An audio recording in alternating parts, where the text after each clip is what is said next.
You walk into a store for one thing, you walk out with 7. How does that happen? You didn't plan to buy the extra stuff, but something in your brain made you do it. The answer isn't that you're weak. The answer is that businesses have figured out how your brain works, and they're using it against you. But here's the truth. The real reason customers buy is far more interesting than you think. It's not about the product. It's never about the product. It's about what happens inside your head before you even reach for your wallet. That moment of decision. That split second when you go from maybe to yes. That's where the money is made. And that's exactly what we're going to unpack today. Every purchase begins with a problem. But here's what most people miss.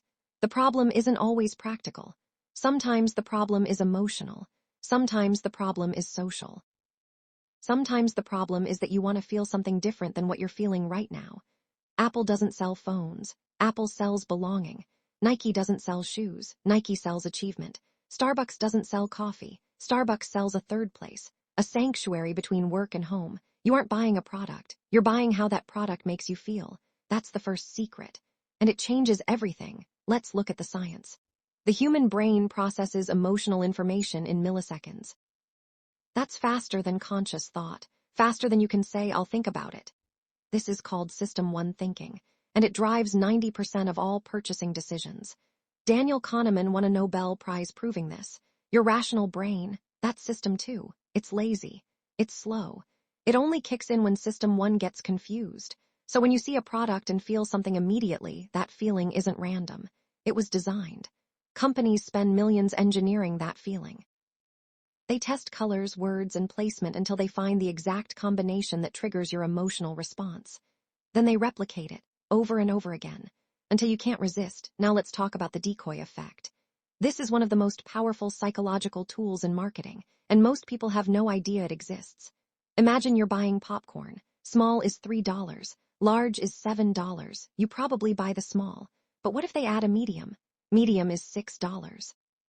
Large is $7. Suddenly the large looks like a deal. You just upgraded. You spent more than you originally planned, and you felt good about it. That's the decoy effect. The medium wasn't there to be sold. It was there to make the large look like the smart choice. Netflix does this. Spotify does this. Every subscription service does this. They create a decoy that pushes you toward the higher tier, and you walk away thinking you made the decision. But you didn't. They made it for you. Let's dig deeper into what psychologists call the anchoring effect. Your brain latches onto the first piece of information it receives. That becomes the anchor. Everything after that gets compared to the anchor. So when a store shows you a luxury watch for $10,000, then shows you a similar watch for $2,000, the $2,000 watch seems like a bargain. You might not even like the watch, but your brain has already been anchored. That's why car dealerships show you the most expensive model first. That's why real estate agents show you the overpriced house first. They're setting the anchor. They're making their actual price look reasonable. The science is irrefutable, and the smartest companies use it without you even noticing. Now let's talk about the power of scarcity. When you see only 2 left in stock or limited time offer, something happens in your brain. Your amygdala activates. That's your survival center. Scarcity triggers a fear of missing out.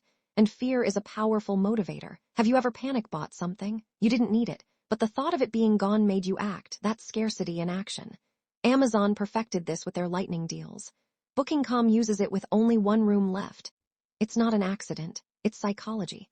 Scarcity creates urgency. Urgency bypasses rational thought, and rational thought is what stops you from buying. Remove rational thought and you've removed the biggest barrier to a sale. There's also something called the endowment effect. This is fascinating. People value things more once they own them, even if they didn't want them before. Take a coffee mug. Give it to someone for free, then offer to buy it back. They'll ask for more money than they would have paid for it originally. That doesn't make logical sense, but it makes psychological sense. Once something is yours, it becomes part of your identity. You don't want to lose it. Smart companies let you try before you buy. Free trials, test drives, samples. They're not being generous.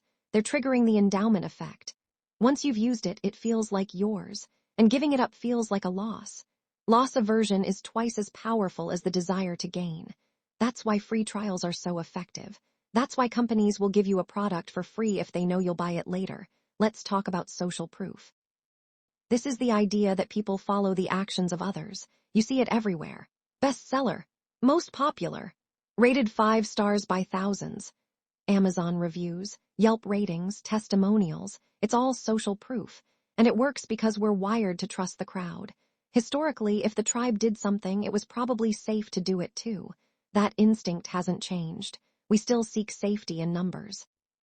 So when a business shows you that other people bought the product, liked the product, and benefited from the product, you're more likely to buy it too.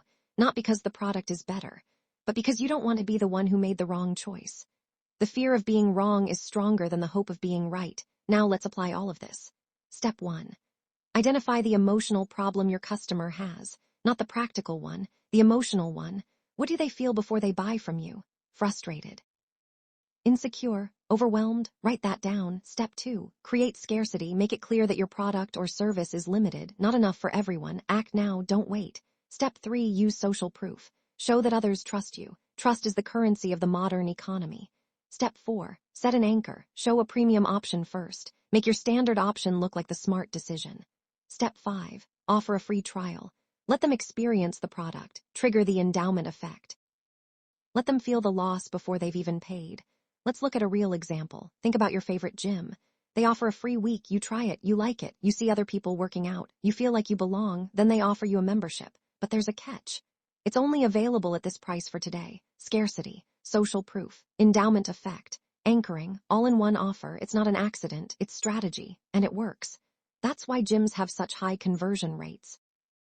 They understand the psychology, but you can do this too. Your business doesn't have to be a trillion-dollar company to use these principles. You just need to understand how people think. Then act accordingly. Now here's the counterintuitive twist. The best salespeople don't sell, they help. The goal isn't to manipulate. The goal is to guide. Your customer has a problem, your product solves it. Your job is to make that connection obvious. Help them see what they already want. People buy solutions. Not features, they buy confidence. Not complexity, they buy transformation, not transactions. When you reframe sales as service, everything changes. The pressure disappears. The manipulation evaporates and customers sense it. They feel the difference. And they respond to it. So here's your actionable takeaway for today. Before you ever create a product, create a feeling. Figure out what your ideal customer wants to experience. Then build the experience first. Build the product second. The product is just the vehicle. The feeling is the destination. If you can deliver the right feeling, people will pay for it over and over again. They'll tell their friends, they'll become loyal customers, not because of what you sold, but because of how you made them feel. What do you want your customers to feel when they think about you? Confident, powerful, relieved, decided. Then make that feeling the centerpiece of your offer, not the features, not the price, not the competition, the feeling. Because that's what really drives every decision. And the moment you understand that, you'll never sell the same way again. You walk into a store for one thing. You walk out with 7. But the next time it happens, you'll know why.